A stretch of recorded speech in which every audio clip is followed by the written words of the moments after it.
Salut à tous, c'est Théo de Nouvelle Classe et aujourd'hui j'avais vraiment envie de vous faire un rappel de cours sur le dosage par titrage. Qu'est-ce que ça veut dire? À quoi ça sert? Eh bien je te résume tout ça dans cette petite vidéo de cours et si tu veux accéder à toutes les vidéos de physique-chimie en terminale, rendez-vous sur nouvellleclasse.com, le lien est dans la description de cette vidéo YouTube. Allez, à tout de suite, c'est parti! Salut à tous, on commence aujourd'hui le chapitre Analyser un système avec des méthodes chimiques. Et avant de faire les exercices, je voudrais vraiment vous faire un rappel de cours sur le dosage par titrage, qu'est-ce que c'est? Alors pourquoi je vous fais ce rappel de cours, enfin cette petite vidéo de cours? Tout simplement parce que quand j'étais au lycée, je sais que j'avais beaucoup de mal avec cette notion, j'ai mis du temps à comprendre ce que c'est un dosage, ce que c'est un titrage et un petit peu le fond des choses, vraiment comment ça fonctionne. Et donc c'est pour ça que ça me tenait à cœur de vous faire cette vidéo.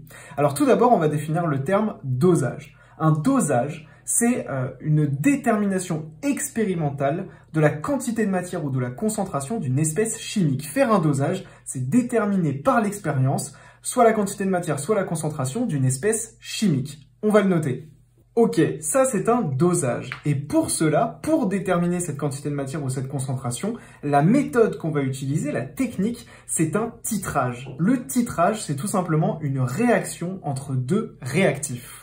Donc ça déjà c'est une logique qu'il faut bien comprendre et voilà que je trouve qui n'est pas très bien expliquée dans les cours de physique-chimie sur ce chapitre-là. Le dosage c'est la détermination expérimentale de la quantité de matière ou de la concentration d'une espèce chimique et pour faire ce dosage on réalise un titrage qui est donc une technique expérimentale où on va faire réagir ensemble deux réactifs. Alors très concrètement comment ça se passe? On fait ça en salle de TP. Ce qu'on va faire c'est qu'on va placer ici un agitateur magnétique sur lequel on va placer un bécher comme ceci. Et dans ce bécher, on va mettre un premier réactif qui sera le réactif titré. On ne connaît pas la quantité de matière ou la concentration de ce réactif titré. Donc l'idée, ça va être de déterminer la quantité de matière ou la concentration de ce réactif-là, qui est donc dans le bécher. Et pour faire ça, ce qu'on va faire, c'est qu'on va faire un titrage à l'aide ici donc d'une burette graduée. Donc on met une burette graduée comme ceci en haut, ici, avec le deuxième réactif qui est à l'intérieur de cette burette graduée. Et cette fois-ci, pour ce réactif, on connaît sa concentration ou sa quantité de matière suivant ce que l'on cherche à déterminer. Donc dans cette burette graduée, on a le deuxième réactif et on connaît sa quantité de matière ou sa concentration. Bon, alors évidemment, je complète mon dessin. On a un support pour tenir la burette graduée, hein, elle n'est pas en train de voler dans les airs. Donc on a un support comme ceci pour la tenir. Et le support, hop, qui vient comme ceci. Et là, on a notre schéma de l'expérience qu'on fait en TP pour faire un titrage. Et alors, l'idée à bien comprendre et qui est super importante, c'est que pour pouvoir déterminer la concentration ou la quantité de matière de notre réactif titré, ici on ne la connaît pas, hein, c'est ce point d'interrogation, eh bien on va devoir faire un suivi de la réaction qu'on est en train de créer entre nos deux réactifs. Et ce suivi, on peut le faire de différentes manières.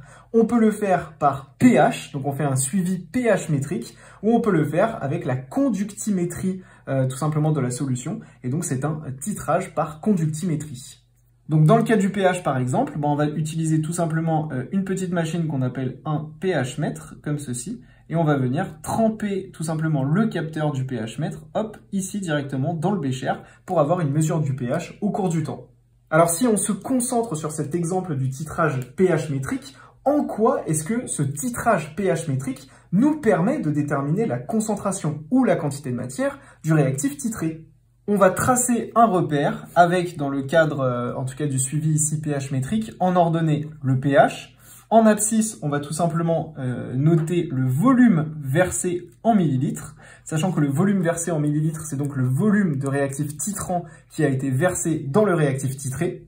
Et on va représenter la valeur du pH en fonction du volume versé en millilitres, qui va nous donner, dans le cadre du suivi pH métrique, une courbe qui va ressembler un petit peu à ça. Alors ce qu'il faut bien comprendre, c'est qu'ici, on a versé peu de réactifs titrants dans le réactif titré. Donc le pH, il est imposé par l'espèce, par le réactif qui est titré. En effet, le réactif titrant, au début de l'expérience, il est consommé instantanément.